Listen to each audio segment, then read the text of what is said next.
que je traverse, l'oppression que je vis et qui continue ça et là de m'épauler, qui continue ça et là de m'aider.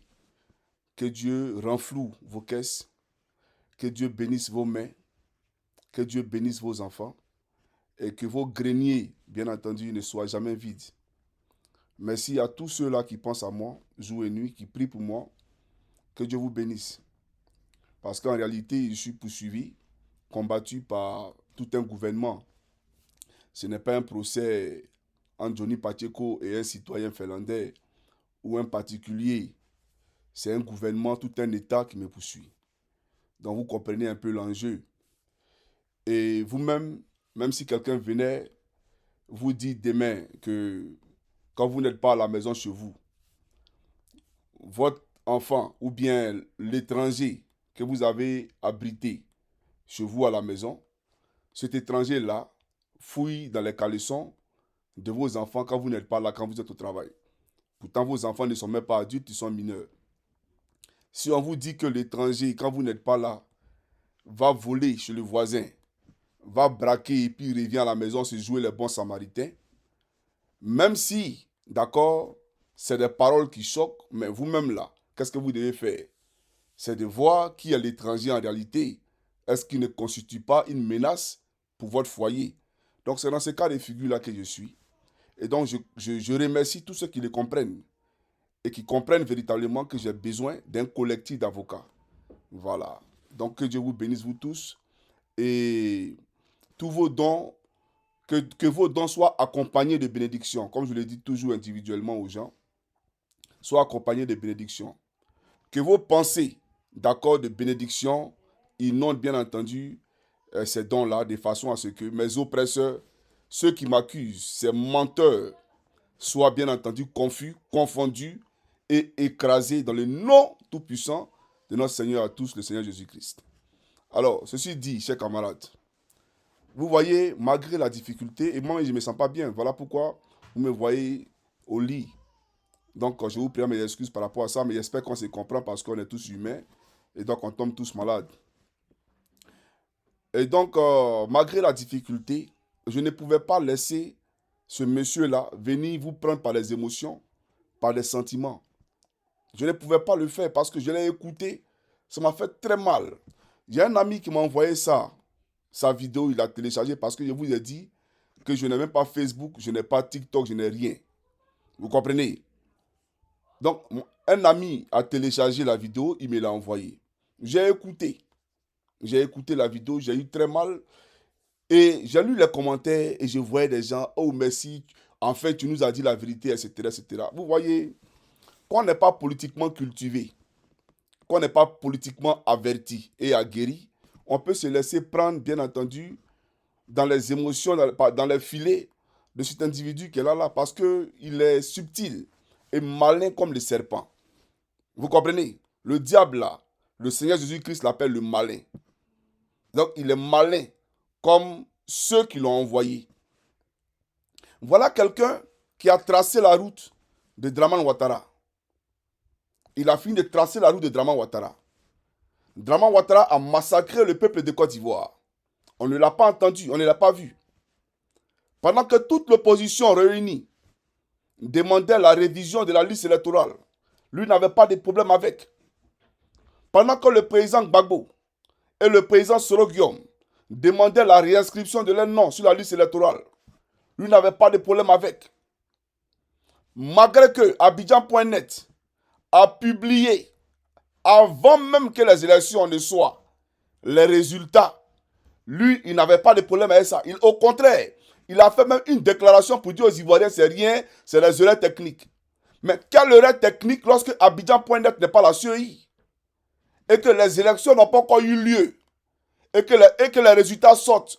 Mais lui, il fait une déclaration pour dire non, c'est les erreurs techniques. Donc, il n'avait pas de problème avec ça.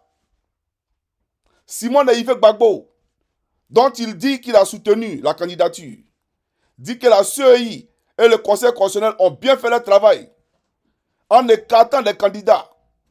Lui n'a pas eu de problème avec ça. Et aujourd'hui, il vient, d'accord, tel un pyromane, un pompier pyromane, venir distraire l'opinion. Nous parler de Nadi Bamba, mais tu apprends quoi à qui? Tu apprends quoi à qui qu'on ne sait pas déjà? Je viens, ne t'en fais pas, on va rentrer en profondeur. Parce qu'avec eux, tu peux jouer. Mais avec Johnny, tu ne peux pas jouer. C'est ça la réalité. J'espère que vous me recevez parce que il faut me le dire au fur et à mesure, on ne sait jamais. Voilà, on ne sait jamais. Il faut écrire en commentaire si vous me recevez. Parce que, voilà, si la paille a sauté, on ne sait jamais. Donc, chers amis, voilà pourquoi je sors. Je sors pour vous dire de vous méfier de l'individu qui est devant vous ici. L'individu Charles Blé Goudé. Il faut vous méfier de lui. Alors, la démarche dans laquelle il s'inscrit, elle est simple. Blé Goudé veut récupérer la gauche ivoirienne. Parce que lui, déjà, il est dans un schéma de 2030. Dans un schéma de 2030. Donc, il veut récupérer l'électorat du président Gbagbo. Il veut récupérer la gauche ivoirienne. Vous comprenez? Le Blé Goudé qui parlait avec fougue, le Blé Goudé qui parlait au temps de Gbagbo Laurent avec ténacité, ce Blé Goudé-là aujourd'hui est devenu spectaculairement sage. Il n'est plus courageux. Il parle tel un chien qui a la queue dans son postérieur. Et on dit qu'on est courageux. Et pourtant, d'après lui, il a été celui-là même qui a galvanisé les foules. Et il demande aux autres, ils étaient où pendant ce temps? C'est-à-dire au temps de Gbagbo. Mais au temps de Gbagbo, quand il galvanisait d'après lui les foules, il avait Laurent Gbagbo pour les protéger. Parce que lui qui ne travaillait pas, il avait des gars du corps, des commandos bérets rouges, des militaires de la GR qui prenaient garde jour et nuit chez lui à la maison. Et même qui l'escortaient. Donc il pouvait se la couler douce et se jouer les courageux. Vous comprenez? Et donc ce monsieur-là, qui dit qu'il allait en prison pour ses convictions. Blé Goudé, tu n'es jamais allé en prison pour tes convictions. Tu es allé à la Cour pénale internationale parce que tu étais le chef de la galaxie patriotique.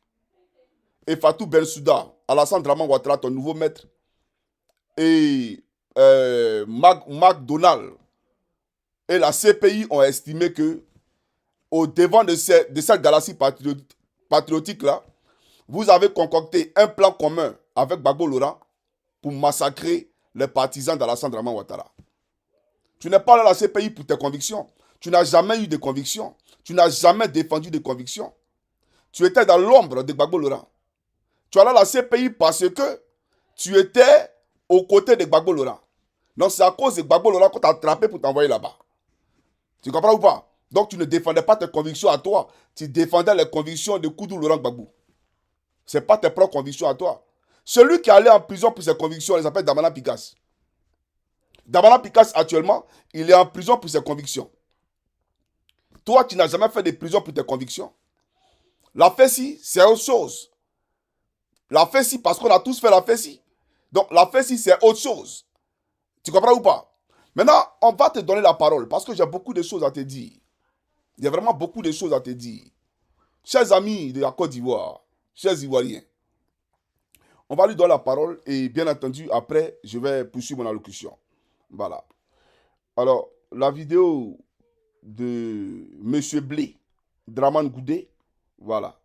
On va l'écouter. C'est parti. Si tu nous as opposés, avec C'est tout parti. ce qui nous a opposés, avez-vous une fois entendu Guillaume Soro dans ce pays dire, quand j'étais en prison avec Jacques Goudé, il a fait ceci, il a fait cela. Avec tout ce qui nous a opposés dans ce pays, vous le savez, et tout ce qui nous oppose aujourd'hui. Damana Picasse, j'ai fait la prison avec lui. Aujourd'hui, le PPACI, M. Kojep, malgré tout ce qui nous oppose, vous l'avez une fois entendu dire, quand j'étais en prison Charles Blé Goudé, je suis ceux avec qui j'ai fait vraiment la prison quand j'étais étudiant. Surtout. D'accord. J'aimerais te dire que faire la prison, ce n'est pas un exploit. Voilà. Parce que j'ai comme l'impression que pour toi, avoir fait la prison fait de toi quelqu'un qui, bien entendu, a un curriculum vitae politique. Faire la prison n'est pas quelque chose de comment on appelle ça, quelque chose de joyeux. C'est pas quelque chose de propre. Quand j'ai fait la prison, j'ai fait la prison. C'est, d'accord, généralement, ceux qui sont contre la loi qu'on envoie en prison. Ceux qui rament à compte courant des normes, c'est eux qu'on envoie en prison. M. Gbagbo Laurent est allé en prison pour des raisons politiques. Mais toi, à l'époque, quand tu allais en prison, c'était pourquoi? Quand tu allais en prison, mais tout à l'heure, j'ai détaillé. J'ai dit que tu allais à la CPI parce que tu étais dans l'ombre de Gbagbo Laurent. Donc, comme ils ont pris Gbagbo, il fallait prendre le leader de la galaxie patriotique. Voilà pourquoi tu es allé là-bas. Mais autant de bédier là, tu allais en prison pourquoi? Pour la Côte d'Ivoire? Pour quelle conviction? Tu défendais quel idéal hier? Tu défendais, d'après toi, les droits et devoirs des élèves et étudiants de Côte d'Ivoire. Mais élèves et étudiants de Côte d'Ivoire ne parlent pas de toute la Côte d'Ivoire. Ça parle des élèves et étudiants de Côte d'Ivoire. Tu comprends ou pas? Donc aller en prison n'est pas un exploit. J'ai comme l'impression que tu te vends trop. Je suis allé en prison, je suis allé en prison. Il y a des gens qui ont fait la politique qui n'ont jamais fait la prison. Barack Obama n'a jamais fait la prison. Donald Trump n'a jamais fait la prison. Et pourtant, il dirige les États-Unis. Mais j'ai fait la prison, j'ai fait la prison. Donc, parce que tu as fait la prison, tu deviens un leader ou un modèle par excellence. Non, pas du tout. Au contraire, toi-même là, tu dois te poser des questions avant de faire sortir ça de ta bouche. J'ai fait la prison, j'ai fait de la prison. Nous, on s'en fout. Voilà la réalité. Mais on va poursuivre, chers camarades. Poursuivons.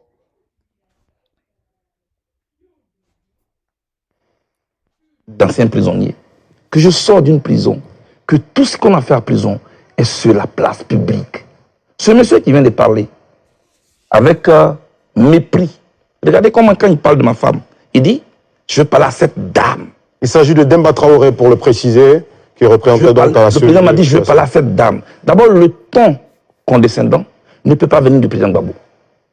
Je connais le président Gbagbo, plus que lui. Mais il dit qu'il était témoin au cœur. Il a été témoin, je suis en train de vous parler. Très bien. Ce monsieur n'a jamais perdu une seule seconde de sa liberté. Donc, il ne sait pas ce que c'est qu'être en prison. Parce que lui, il venait à la prison. Moi, j'étais en prison. Voilà. Vous voyez un peu. Demba Traoré n'a jamais perdu une seule seconde de sa liberté.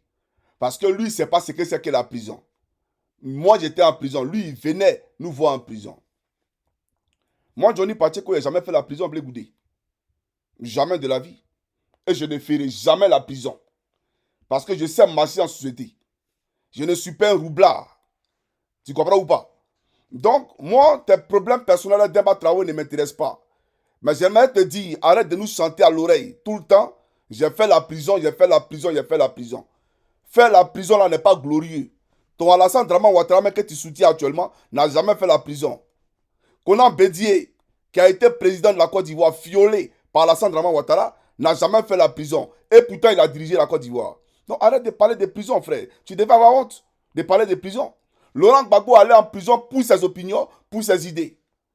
Toi, tu n'es jamais allé en prison pour tes opinions, pour tes idées. Parce que là où tu devais aller en prison pour tes opinions et tes idées, là, mais en 2025, tu t'as tué. Il y a te fait une anecdote. Tu sais que tu serais devenu aujourd'hui un homme très grand. Et même plus grand que Laurent Gbagbo. Si et seulement si, quand tu étais rentré en Côte d'Ivoire, là, tu avais combattu farouchement Alassane Draman Ouattara, comme tu l'as fait quand Laurent Gbagbo était au pouvoir. Malgré les péripéties, malgré les difficultés que ça pouvait entraîner sur ton chemin. Mais si tu avais tenu tête à Alassane Draman Ouattara, ce peuple de Côte d'Ivoire, naturellement, allait se reconnaître en toi. Mais tu ne l'as pas fait. Pendant que Laurent Gbagbo parlait de braquage électoral, toi, tu appelais le peuple à aller retirer sa carte d'électeur avec une liste électorale biaisée, une liste électorale incongrue. Toi, tu nous appelais à aller retirer nos cartes d'électeurs pour aller voter à Alassane Draman Ouattara. Les conditions étaient réunies pour enlever Ouattara au pouvoir. Tu dis que tu soutenais Simon et Yves Gbagbo. Simon et Yves Gbagbo peuvent enlever Ouattara au pouvoir dans les conditions qu'on connaissait. Où des candidats sont exclus. Monsieur Vincent Tobi, on l'exclut, c'est par rapport à quoi? Si on veut regarder par quelle alchimie Ouattara a usé, d'accord, de stupéfiants pour enlever, exclure des candidats, mais lui-même Ouattara là, si on voulait regarder la loi, il n'allait jamais être candidat en Côte d'Ivoire. Parce que c'est un Burkinabé de père et de mère, eux-mêmes Burkinabés. Et toi-même, tu nous l'as dit au Forum de la Réconciliation. Tu dis Ouattara est un Burkinabé puissant. Au Forum de la Réconciliation, toi, Blé Goudé, tu l'as dit. Donc, si on voulait regarder le droit et la loi, Ouattara ne serait jamais candidat en Côte d'Ivoire. Mais c'est lui qui n'est pas ivoirien, là. C'est lui qui exclut aujourd'hui des candidats. Et toi, tu regardes ça et tu appelles les Ivoiriens à aller retirer les cartes d'électeurs. Personne n'est en train de tenir rigueur. Personne. On a mené nos combats. Nos parents sont morts en Ayo. Les gens sont moi, Yam Sokro, etc., etc. Tu as produit aucun communiqué, aucune déclaration, même pour être auprès de ceux qui étaient tombés sur les balles assassines de Draman Ouattara. Aujourd'hui, tu sors pour parler de Sévan Kipré et pour parler d'Adi Bamba. Parce que toute la Côte d'Ivoire aujourd'hui est en train de tomber sur lui. Vu qu'il a trahi la lutte. Et c'est un fait. Oui, il a trahi la lutte. Donc, tu profites de ça pour essayer de te positionner. Parce qu'il veut être candidat aux législatives. Donc, tu profites de ça pour donner le coup de grâce. Voilà pourquoi il te dit que c'est ceux qui ne sont pas éclairés là. C'est que tu as distrait. Moi, Koukounion Christ, tu ne peux pas me distraire. Mais on va aller plus loin. C'est ce qu'il te disait pour te dire que tu serais rentré dans l'histoire. Tu serais devenu un homme grand si et seulement si tu avais tenu tête à Ouattara Draman comme Picasso l'a fait. Picasso est en prison pour ses opinions. Toi, aucunement. Tu comprends ou pas? Donc, on va poursuivre rapidement. Chers amis, je ne vois pas vos commentaires. Je ne sais pas si la vidéo est bloquée ou bien, je ne sais pas. Mais on va poursuivre, c'est pas... Avec le président Gbagbo. Suivez. Alors, ce qu'il dit n'est pas vrai. Pourquoi? Je savais que c'était un complot. Aujourd'hui, comme vous insistez, et vous avez beaucoup insisté, depuis que je suis arrivé en Côte d'Ivoire, vous me mettez le doigt dans la gorge. Je dis, je ne veux pas en parler. Je ne veux pas, parce que je connais les conséquences. Mais vous voyez comment il est en train de me diaboliser? Juste pour se faire de la place. Juste pour que mes amis de gauche dont vous parlez puissent me haïr aujourd'hui. Je vais leur parler aujourd'hui. Ah, d'accord. Tu as tout dit. Tu as tout dit. Au fait, c'est ce que vous avez dit tout à l'heure. Blé Goudé est venu pour récupérer la gauche ivoirienne. Et donc, il dit, ce monsieur-là veut m'enlever pour se faire la place. Et il y a longtemps, je n'ai pas parlé, mais je vais leur parler aujourd'hui. On a tout compris. Quand j'ai écouté ton vidéo, normalement, le titre de la vidéo, c'est Blé Goudé veut récupérer la gauche ivoirienne. Tu comprends ou pas? Voilà. Mais je te dis une chose. Quand un homme divorce d'avec une femme et qu'on lui demande le pourquoi du divorce, les circonstances qui ont amené cet homme-là à divorcer, quand il dit que je n'en parle pas, mais c'est jusqu'à sa mort qu'il n'en parlera pas. C'est toi-même qui disais que ton oui doit être oui et ton non doit être non. Donc, du moment où tu as déjà dit que tu n'allais jamais parler de quoi que ce soit qui, bien entendu, comment on appelle ça, qui bien entendu, écorchait le président Laurent Gbagbo, tu n'allais jamais en parler, mais quel que soit ce que les gens diront, mais tu te tais tout simplement. Tu te tais tout simplement. C'est lui qui t'a attaqué là, mais apprends-toi à lui. Mais d'après toi, comme il a parlé aujourd'hui, toi tu vas relativiser. Et maintenant, comme ils veulent que tu parles, tu parleras. Mais dans tout ce que tu as dit là, ton discours il est creux, il est vide. On va écouter ton discours tout à l'heure.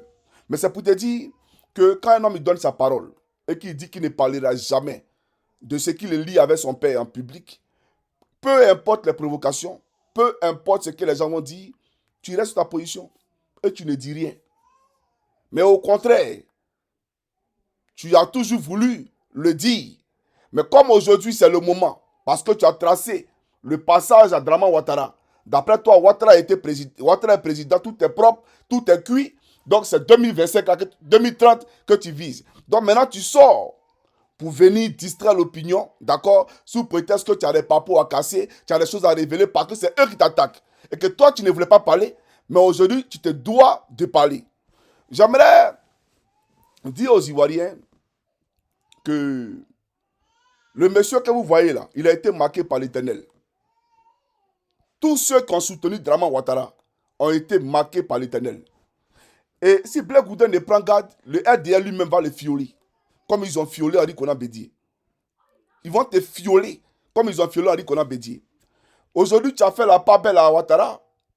Alors que, il te dit une chose, il ne fera pas ce 4e mandat-là. Je t'informe. Voilà. Je te le parle, je te le dis avec certitude. Il ne fera pas ce 4e mandat.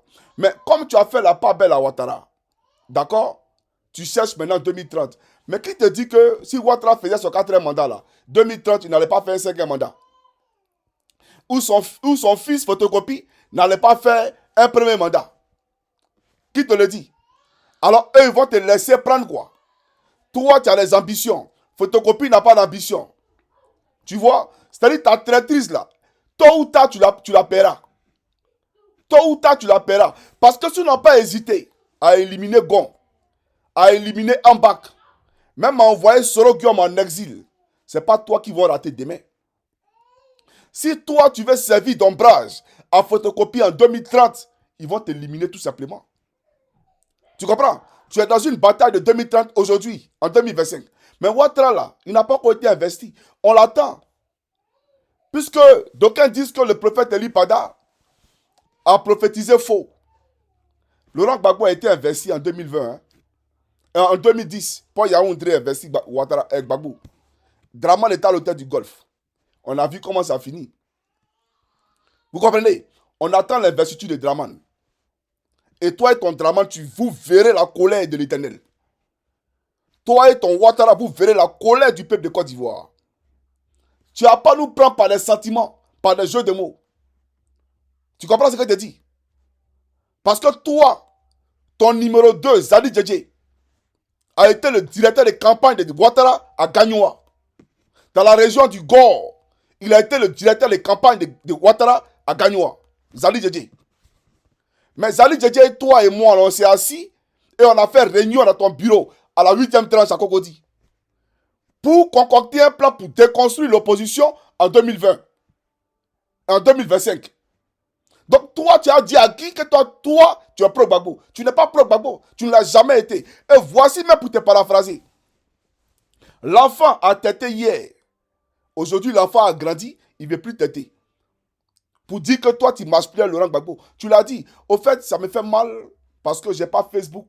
Je ne peux pas télécharger des vidéos pour les présenter ici, pour te déconstruire, pour te montrer même tes propres propos. Toi-même, tu vas t'écouter. Je suis ici, te fais passer pour la victime. Quelqu'un qui aime tellement Laurent Gbagbo. Mais toi, tu as dit que l'enfant a grandi. L'enfant a tété. Il a fait 4 pattes, il a grandi. Il n'est plus un enfant. Et que toi, tu as plus de 50 ans. Tu l'as dit. Sur les zones de NCI ou Live TV, là, tu l'as dit. Tu comprends ou pas? Donc, on va te donner la parole. Là, je n'ai plus parlé. Et je pense qu'au sortir de là, j'ai fait, bien entendu, j'ai fait mon speech. Et puis après, on pourra se dire au revoir. Alors, chers amis, on va l'écouter. Je n'ai plus commenté. C'est bon. En prison, le président Gbagbo ne m'a jamais parlé par intermédiaire. Depuis que je le connais, que je fonctionne avec lui, dans notre fonctionnement, il ne me parle jamais par intermédiaire. La seule fois qu'il m'a demandé de faire une commission, c'était dans sa cellule. Moi, j'ai vu mon mentor, mon chef, tout malheureux. Il m'a fait une seule commission que j'ai menée à bien. Je vais vous citer des noms aujourd'hui. On en finit ça avec. Parce que mon silence risque de se retourner finalement contre moi. Président, qu'est-ce qui n'y va pas? Il me dit, il y a un problème. Président, il y a quel problème? Ça, c'est la commission qui m'a faite. Il me dit, la maison qui sert de siège au Front populaire ivoirien appartient à Nadi Bamba. Je dis, mais comment? Les petits, il faut laisser ça. Donc, elle est en colère. Est-ce que tu peux m'aider? C'est tout ça que vous voulez que je parle ici? Je dis, vous me mettez en mission? Il dit oui. Afi Nguessan, dont on disait qu'il était mon ami. Si j'étais en parlant avec lui, comment j'aurais fait cette mission? Donc, le lendemain à 7 h, quand on ouvre les cellules, il est 6 h à Abidjan. Je vais au téléphone chez les gardes. Je demande à parler à Mme Angéline Kili, que je salue au passage, l'épouse d'Afi Nguessan. Je l'ai au téléphone, heureusement. Je dis à maman, passez-moi votre mari. Hésitante qu'elle était, je la taquine. Maman, où vous faites chambre à part? Elle dit non, elle me le passe. Je dis président Afi. Je cite des noms, il est en vie. Le président Gbagbo souffre d'un problème. Votre siège est la maison de Nadi Bamba. Est-ce que vous pouvez rétrocéder cette maison? Il dit mais c'est pas possible. Nous, c'est nos DG qui ont cotisé pour payer cette maison. Comment elle appartient à Nadi Bamba? Je dis laisse tout ça, président. Fais-le au nom du président Gbagbo. Je t'en prie. Pour sa santé en prison, fais-le pour lui. Il dit ok. Comme elle m'a traduit en justice, là, c'est le président Afi qui parle. Le président Afi qui parle. Demandez au président de lui demander de me donner quelqu'un de confiance pour que le problème soit réglé devant un huissier. Moi, j'étais content parce que je vais de réussir un exploit pour mon patron. Je vais donc dans la cellule du président Gbagbo, il dit, président, le problème est résolu. Demandez à Nadi Bamba de nous donner un an. Je vais donner à la fille, il m'attend au téléphone. À la CPI, le président a oublié de se lever pour aller au téléphone chez les gardes.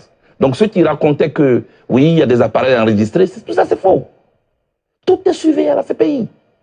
Il est parti, il a demandé le numéro, il est venu, il m'a donné un nom. Comment il s'appelle? Ousmane Si Savani, avec son numéro. Voilà le nom que Nadi Bamba a donné. Tout content, je vais au téléphone, j'ai dit à Finguessan, voici le numéro. Le samedi, nous descendons donc dans la salle de visite. Nadi Bamba est contente. Merci Blé. La maison m'a été rétrocédée.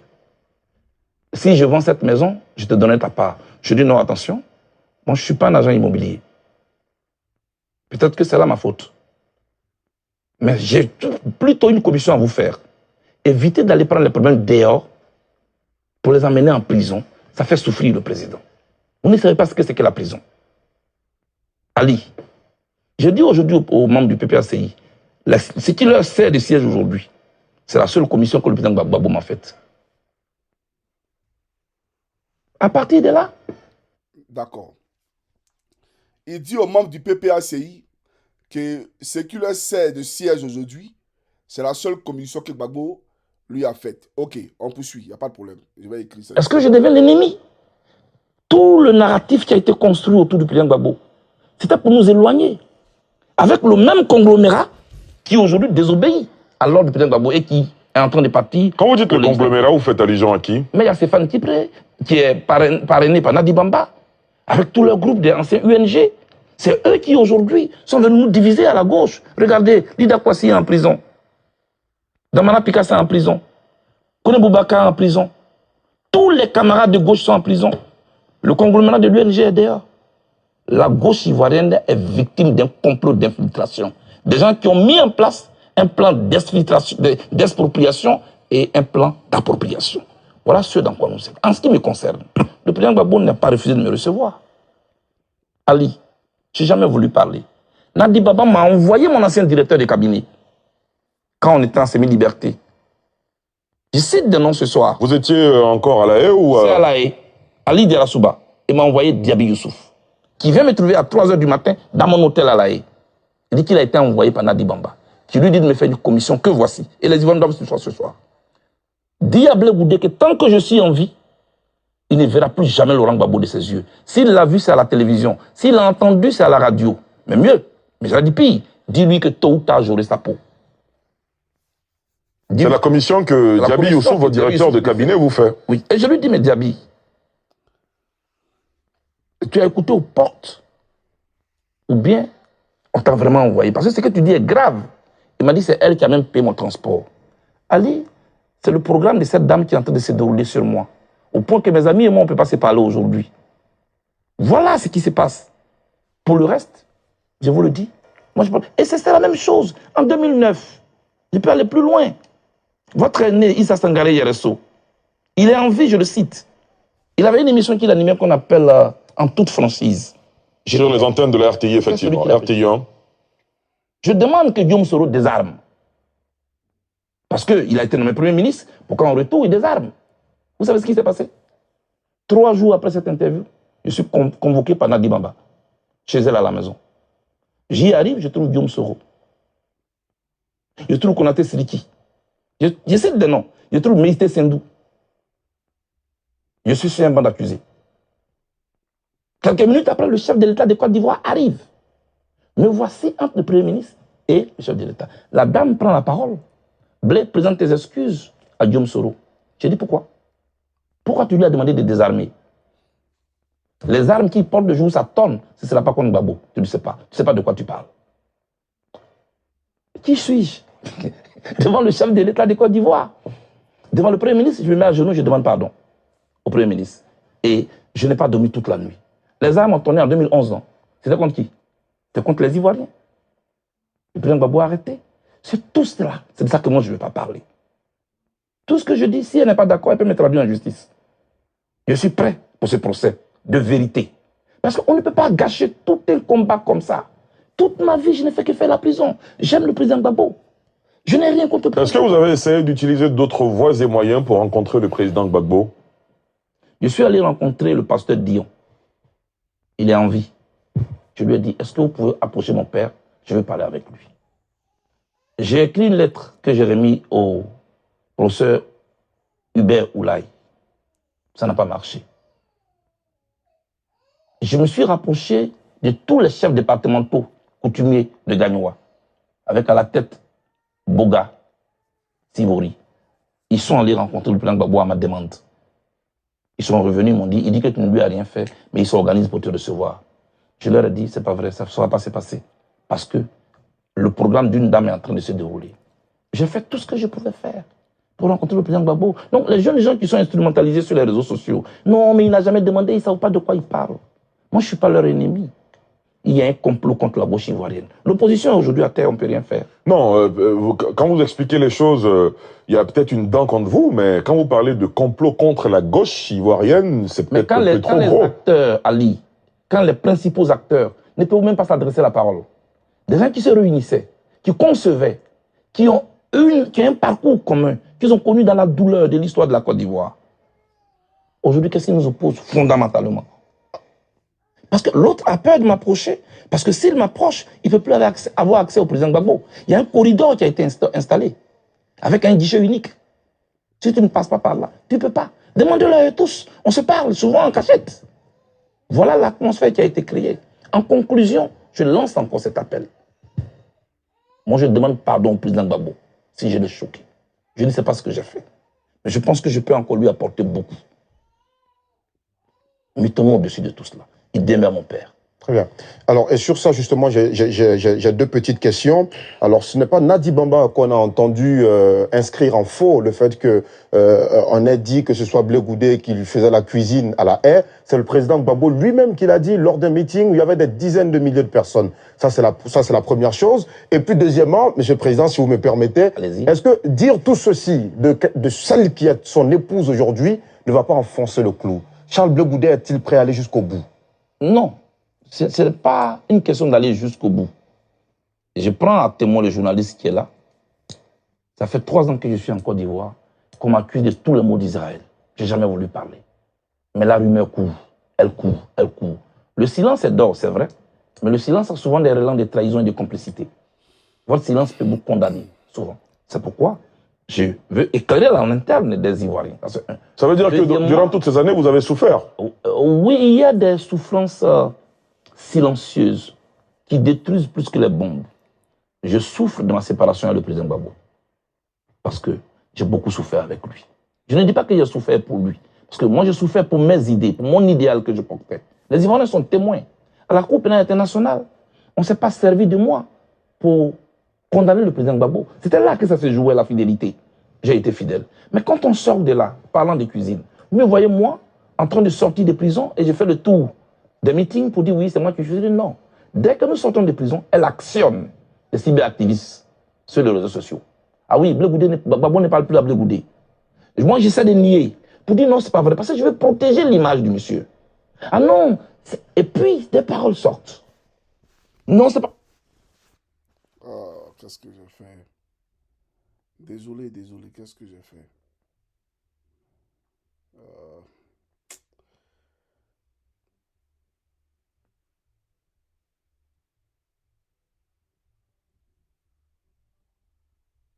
Bon, bref, j'ai fait une fausse manipulation. Si je dois revenir, voilà, si je dois faire réécouter, voilà, ça va nous prendre encore. On va écouter la vidéo là où elle avait commencé. Voilà, donc désolé. Euh, on a tous écouté, hein, voilà, l'interview, je suppose, et donc on est tous au même niveau d'information, seulement que je voulais lui donner la parole indirectement pour que voilà, chacun comprenne, voilà, pour réactualiser bien entendu ses propos, afin de lui donner bien entendu un droit de réponse. Alors, ils lui ont posé la question, ce qu'on n'a pas écouté, sur l'appel de Benoît, où il a dit que Quand tu te mets avec n'importe qui, n'importe quoi t'arrive. Et donc, il ne parlait pas de Gbagbo. C'était lors d'un enseignement, et qu'il expliquait à ses élèves qui étaient là, voilà, comment mener un combat politique, etc., etc. Donc, c'est à eux qu'il s'adressait. Mais ses adversaires ont pris ça pour contextualiser, bien entendu, ce qu'il a dit. Voilà ce qu'il dit. Et après, il dit qu'il est prêt. Le président Gbagbo est son père. Et donc, il souhaite se mettre à la disposition du président Gbagbo Laurent, travailler avec lui. Il pense qu'il peut apporter beaucoup à Laurent Gbagbo. Voilà. Alors, chers amis, je pense que j'ai fait le résumé, hein, voilà, de la partie qu'on n'a pas entendue. Voilà. Je m'excuse encore de ce fait-là. Alors, on va commencer maintenant la vidéo. Alors, j'aimerais dire à Blé Goudé, tout à l'heure, quand je parlais, je disais que ton discours il était creux. Ton discours est creux en ce sens que je ne vois pas le rapport entre ce que tu dis et toi-même ta position pendant les élections de 2025. Tu nous parles de Nadi Bamba, tu auras convoqué chez elle à la maison. Et tu as trouvé Meïté Sendou, tu as trouvé Sidiki Konaté, tu as trouvé Guillaume Kibafri Soro, et le président Gbagbo est venu te trouver. Et tu t'es mis à genoux parce qu'on t'y a contraint. Le journaliste là t'a posé une question plus loin, où il a fait allusion à 1990 pour te parler du parcours de Gbagbo. Tu as dit non, 1990 et 2025, il y a plusieurs années. Et donc de l'eau a coulé, d'accord, sous le pont. C'est toi qui as dit. Donc il ne faut pas comparer 1990 à 2025. Toi, tu nous ramènes dans une période qui a eu lieu dans la période de 2007 à 2010. Parce que Soro Guillaume a été nommé Premier ministre suite aux accords politiques de Ouagadougou qui ont eu lieu en 2007. Et donc, en 2007 et 2025, beaucoup d'eau ont aussi coulé sous le pont Blé Goudé. Si tu estimes qu'on ne peut pas faire un parallélisme de forme de 90 avec l'époque actuelle, nous aussi on te dit que ce qui s'est passé entre toi, Blé Goudé, et Gbagbo Laurent, et Nadi Bamba, Sidiki Diabaté, et Sidiki Konaté, et comment on appelle ça, Meïté Sendou, et Guillaume Kibafri Soro, ça s'est passé aussi dans une date qui n'est pas dans le contexte actuel. Et ce que vous avez fait en 2007 dans la maison de Nadi Bamba ne justifie pas ton comportement pendant les élections de 2025. Parce qu'on a vu un Blé Goudé inactif. Un Blé Goudé qui a laissé faire, qui a tracé les sillons de Ouattara pour que Ouattara accède à la magistrature suprême. Donc, d'après toi, tu es venu casser les papos là. Où est le rapport entre ce que tu dis, ce qui s'est passé hier, et puis ton comportement de 2025 là? Où est le rapport? On aimerait savoir. Parce que tu es en train de nous faire comprendre que oui, Laurent Gbagbo lui-même est le père de sa propre chute. Parce que tu avais demandé à ce que les gens désarment. Mais ici, on ne parle plus de désarmement. Les rebelles sont au pouvoir. Les rebelles à qui tu as demandé de désarmer, là, ils sont au pouvoir. Ils sont avec Ouattara. Connais Zakaria au pouvoir et Ouattara. Tous ces chefs de guerre à qui tu as demandé de désarmer sont au pouvoir et Ouattara. Maintenant, où est le rapport entre le désarmement dont tu parles et les élections de 2025? Lesquelles élections ont été taguées de braquage électoral par Laurent Gbagbo lui-même? Ton père, que tu veux suivre aujourd'hui, qui est un modèle pour toi.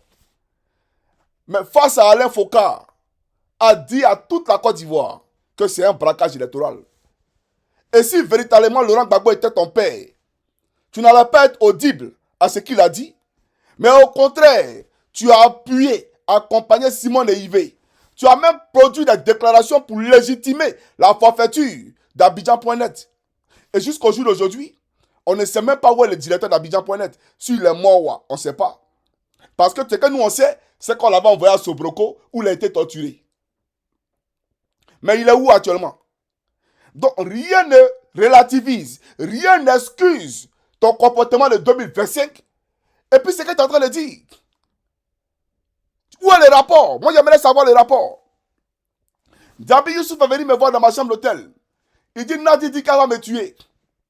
Où est le rapport avec la posture actuelle? Si véritablement Blé, d'après toi, parce que tu as demandé, donc tu donnes raison à Awadon Melo. Tu dis que Awadon Melo les a fréquentés, donc il les connaît. Donc, ce que tu retiens, c'est que ce que lui dit et ce que tu dis là, vos pensées se rejoignent. Donc, ça veut dire que Gbagbo Laurent, il est en otage. Mais il faut respecter Gbagbo Laurent, Blé Goudé. Parce que tu es en train de l'infantiliser. Tu es en train de le répéter. Tu es en train de dire au peuple de Côte d'Ivoire que Laurent Gbagbo, le leader, là, il n'a pas tous ses sens.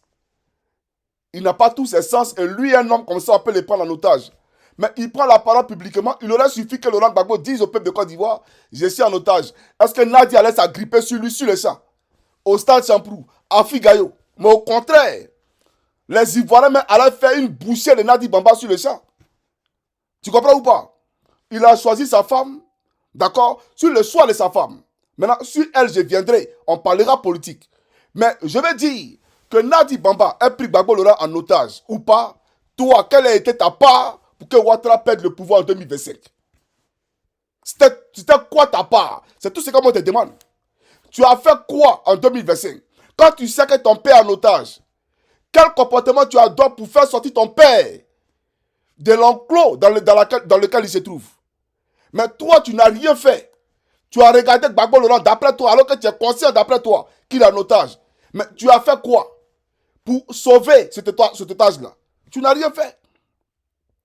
Et les élections, d'après vous, vous avez organisé vos élections d'après vous. Et aujourd'hui, tu sors, tu viens nous raconter quoi? Des bobards. Il faut respecter les gens, Blé Goudé. Tu comprends? Maintenant, tu as dit que le président Gbagbo t'a fait une seule commission. C'est la commission de la maison, bien entendu, qui est le siège du FPI. Mais Blé, donc tu es un menteur alors. Moi, je ne savais pas que tu mentais. Hein. J'avais beaucoup de respect pour toi. C'est-à-dire que je te critiquais politiquement, mais je me gardais de dire que tu es vraiment quelqu'un, un manipulateur, un menteur. Mais aujourd'hui, tu viens de me montrer que tu es un menteur. Puisque toi, tu m'as appelé à la CPI. Tu m'as fait convoquer par le même Diaby Issouf. Pour la deuxième fois. Je suis arrivé et t'ai demandé pourquoi tu m'as fait appel. Je te rappelle que je ne suis pas venu en avion. J'ai conduit de la Finlande jusqu'en Hollande. Parce que tu m'as fait appel. Je suis allé pour t'écouter. Parce que d'abord, j'avais de la compassion pour le prisonnier que tu étais. Quand je suis arrivé là, tu m'as dit quoi? Tu m'as dit que c'est Gbagbo Laurent qui t'a demandé de me faire appeler.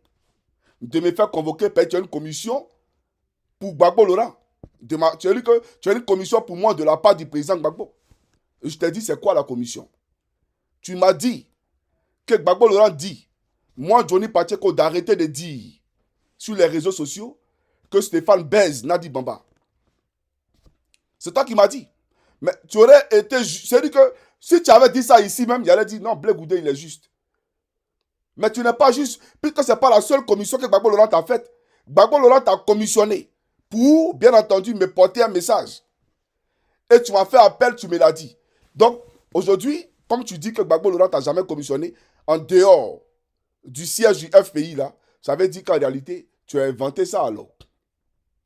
Ça veut dire qu'en réalité, tu m'as fait appel sur la base de tes propres imaginations, sur la base de tes propres incohérences, pour, bien entendu, me faire, c'est-à-dire que ancrer en moi une idée taboue. Parce que moi, je n'avais jamais dit à l'époque que Stéphane Sauternes a dit. J'ai dit à Stéphane, donc tu es un Gbagbo.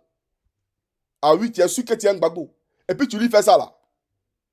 Toi, tu es un Gbagbo, puis tu lui fais ça là. Stéphane a couru pour aller dire à Gbagbo Laurent que Johnny dit que c'est un Nadi. Pourtant, il n'a jamais dit ça. C'est lui qui a interprété ça comme ça, il allait dire à Gbagbo. Et donc, c'est ce que tu m'as dit, hein, en fonction de ce que tu me dis qu'il rapporte ici. Et donc, Gbagbo maintenant te commissionne de me faire appel. Et donc, je viens, tu me fais la commission. Donc, comme tu viens de dire que Gbagbo, en dehors du siège du FPI, ne t'a jamais commissionné, ça veut dire que Blé, tu es un menteur. Voilà la réalité. Et donc, sur la question de l'appel des Bonois, Blé Goudé, si tu estimes que Laurent Gbagbo était un otage, quand Gbagbo Laurent a fait appel à Bonois, là, Gbagbo Laurent a fait appel à tout le monde. C'était là le moment idéal de te rapprocher de ton père. C'était là le moment idéal de te rapprocher de ton père. Ça veut dire que, même si les gens ne voulaient pas, Nadia a dit qu'elle veut ta peau, elle veut te tuer. Peut-être que Gbagbo, lui le sait, n'est-ce pas? Donc, qu'est-ce qu'il fait? Lui, il appelle la gauche ivoirienne à se réunir autour de sa cause. C'était là le moment choisi pour dire j'accepte la main tendue de Gbagbo Laurent. Mais est-ce que cette main tendue de Benoît la main, tu l'as saisie? Tu n'as jamais attrapé la main tendue de Gbagbo Laurent. Jamais de la vie. Tu as toujours boycotté Gbagbo. Tu as toujours créé les ingrédients pour l'infantiliser, pour le rapetir, pour le diminuer. Les cyberactivistes dont tu parles, qui ont été achetés par Nadi Bamba. En tout cas, moi, elle ne m'achète pas. Hein. Elle et moi, on n'est pas en contact. Et puis, elle ne me plaît pas. Là, c'est je te le dis ouvertement. Elle ne me plaît pas du tout. Voilà. Donc, on n'est pas en contact pour qu'elle m'achète. Moi, je te parle sur la base de ce que je sais et de ce que je connais. Voilà. Parce que moi, je suis un éclairé. Je ne suis pas quelqu'un à qui on raconte des choses pour qu'ils viennent, bien entendu, en faire les relais. D'accord? Moi, quand je parle, c'est en connaissance de cause. Donc, de même que Nadia a payé des activistes pour t'attaquer là, toi aussi, tes activistes là, attaque Gbagbo, qui a payé tes activistes? Si elle paye des gens, des cyberactivistes pour attaquer Blé Goudé, bon, qui paye toi tes cyberactivistes pour attaquer Gbagbo? Qui les paye? Et toi, as-tu déjà arrêté la CENI? Quand tes activistes attaquent Gbagbo là, tu as fait quoi? Tu les as déjà désavoués? Jamais. Au contraire, c'est toi-même qui leur donne les éléments, les arguments pour invectiver Koudou Laurent Gbagbo. Tu comprends ou pas? Tu t'es éteint tout seul. Toi, tu penses que tu es mort politiquement, Blé Goudé. Peut-être que tu ne le sais pas, mais je vais te le dire. Et tu le comprendras quand ton papa, Draman Ouattara, perdra le pouvoir. Tu vas le comprendre. Ton discours, il est creux. C'est du déjà entendu, du déjà vu. Souviens-toi encore, sur les ondes de Live TV, tu as dit qu'ils ont commissionné ta femme, Gbagbo Laurent, a envoyé ta femme pour aller faire une commission à Finguessa. Tu as refusé parce que c'est ta femme. On ne parle pas à ma femme dans mon dos. Ton père appelle ta femme. Toi, tu as dit à ton père qu'elle ne fait pas la commission. Tu es un hypocrite, frère. Mon père, s'il dit même à la blanche avec qui je suis, va m'acheter quelque chose à la boutique, va me faire du foutou, ma fille, je vais manger du foutou. Moi-même là, je serai très heureux et très d'accord avec ça. Parce que c'est mon père. Mais je dis à mon père, ma femme ne te fera pas du foutou. Ma femme n'achètera pas, comment on appelle ça, ce truc-là pour toi. Ma femme ne fera pas de commission à tel ou tel. Mais ta femme là, elle est Blé Goudé, ta femme là, elle est politique, elle fait politique. Nadi Bamba nous a dit ici qu'elle ne faisait pas la politique, mais au série que tout le monde a vu aujourd'hui ce qu'elle fait. Elle a fait une déclaration sur Jeune Afrique pour dire qu'elle, qu'on l'enlève dans la politique, elle est là par son mari en prison. Mais aujourd'hui, là, le PPACI, c'est à qui? C'est à elle. Donc ta femme, à qui Marcel Gossio et Laurent Gbagbo ont donné un poste au port autonome d'Abidjan, quand Laurent Gbagbo était aux affaires, tu vas nous dire qu'elle ne peut pas faire commission politique à Finguessa. Mais tu ne le voulais pas parce que Laurent Gbagbo a compris que sur la crise au sein du FPI perdurait, insistait, c'est parce que toi, Blé, tu as dit à Afi que ce n'est pas Gbagbo Laurent qui a signé les papiers là pour prendre la direction du FPI. Donc, il ne faut pas que Afi donne le parti à Aboudraman Sangari. C'est toi qui as renforcé Afi dans la fronde. C'est à cause de toi qu'Afi Nguessa n'a pas voulu attendre raison avec ses camarades. Toi, tu as parlé, mais si les autres parlent, la Côte d'Ivoire va se casser. C'est toi qui parles tous les jours. Tu parles. Mais si les autres veulent s'asseoir pour parler, la Côte d'Ivoire va se casser. Si Laurent Gbagbo lui-même veut s'asseoir pour parler de ce que tu lui as fait en 2011, où tu as pris l'argent du RDR pour fuir la Côte d'Ivoire, le pays va se casser. Toi, ton amour pour l'argent va te perdre. Parce que tu aimes l'argent. Toi et Zali Djedje, c'est votre travail. Vous ne travaillez pas. Travailler là, vous ne savez pas ce que ça veut dire. Donc, l'argent du RDR, l'argent de Bakongo, ben, c'est votre ami Bakongo. Tu comprends ou pas? Matin, midi, soir, je veux que mon papa Gbagbo Laurent me pardonne. C'est à toi seulement qu'on doit pardonner tous les jours. Mais tu as fait quoi et puis on te pardonne? Qu'est-ce que tu as fait pour que Koudou Laurent Gbagbo puisse te pardonner? Il faut dire. Et puis on va avancer. Maintenant, j'aimerais te dire ceci. Excusez-moi. Hein. Rakas. Rakas. Voyez qu'on t'a moulé kaksi sakula keta. Yo. Il y a 20 ans. Il y a là, il t'a tamé tous les tines. Attends là. Marco, où on est ça? Excusez-moi, je vais prendre des comprimés. Donc voilà, je vais prendre des comprimés parce que je vais demander à ma femme de m'envoyer des comprimés. Et on va continuer la vidéo. Voilà, ne vous en faites pas.